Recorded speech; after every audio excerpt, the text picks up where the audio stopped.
Hello everyone, সকলকে শুভ সন্ধ্যা জানিয়ে আজকের ব্লগটা শুরু করলাম। সবাই কেমন আছো? আশা করি সবাই অনেক ভালো আছো, আর আমিও তো ভীষণ ভালো আছি। তো তোমরা অনেকেই জানো পাশের বাড়ির এক দাদার বিয়ে হয়েছিল। তো সেই দাদার বিয়েরই আজকে ছিল রিসেপশন পার্টি। তো সেই দিন রিসেপশন পার্টিতে যাওয়ার জন্য আমি কীরকম সেজেছিলাম আর কিভাবে কি করেছিলাম সবটাই আজকের এই ভিডিওতে তোমাদের সাথে শেয়ার করব। মানে বলতে পারো সেদিনের সন্ধ্যাবেলাটা কিভাবে কাটিয়েছিলাম সবটাই থাকছে আজকের এই ব্লগে।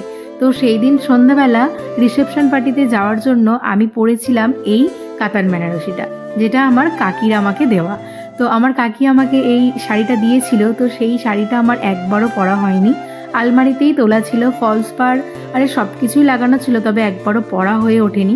আসলে সেইভাবে কখনো বিয়ে বাড়িই পরেনি, বিয়ের পর একটা মাত্র বিয়ে বাড়িই পড়েছিল। তো সে কারণে আর এই শাড়িটা পরা হয়ে ওঠেনি। তাই ভাবলাম এখন যখন বিয়েবাড়ি পড়েছে এই শাড়িটা পরে নেওয়া যাক। শাড়িটা খুব একটা ভারী নয়, তো সে কারণেই আমি এই শাড়িটাই পরলাম। খুব একটা ভারী শাড়ি পরতে আমার একদম ভালো লাগে না, মানে ক্যারি করতে পারি না বলতে পারো।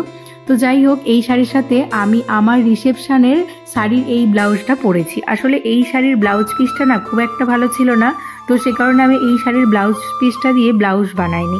তো সে কারণে আমার যে রিসেপশনের ব্লাউজটা ছিল তো সেটাই এই শাড়িটার সাথে পরে নিয়েছিলাম।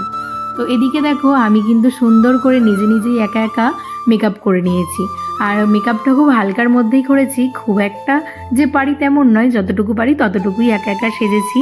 আর আমি কিন্তু সেই দিনের রিসেপশন পার্টিতে যাওয়ার জন্য আমাদের গাছের এই চন্দ্রমল্লিকা ফুলগুলোই দিয়েছিলাম।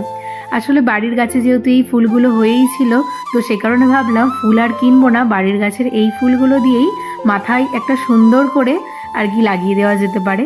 আসলে বিয়ের দিনকে আমি দোকান থেকে করণ ফুল কিনেই লাগিয়েছিলাম, তাই ভাবলাম বাড়ির কাছে যখন এই ফুলগুলো হয়েই আছে আর বিয়ে বাড়িও যখন এই মুহূর্তে পড়েছে তো এই ফুলগুলোই লাগানো যাক। দেখো সুন্দর করে সেজে গুজে নিয়ে এখন কিন্তু বিয়েবাড়ি চলে এসেছি। আর বিয়েবাড়িটা একটা লজেই হয়েছিল, তো আমরা কিন্তু সবাই চলে এসেছি, বাড়ির সবাই আগেই চলে এসেছিল।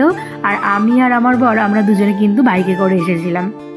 তো এদিকে এসে আগে বর কনের সাথে দেখা করে নিলাম, তারপর এদিকে স্টার্টারে যাচা ছিল, অল্প অল্প করে সবই একটু আধটু খেয়েছি। তারপর বাইরের দিকে অনেক বাজি ফাটানো হচ্ছিল, তো সেগুলোই দেখছিলাম।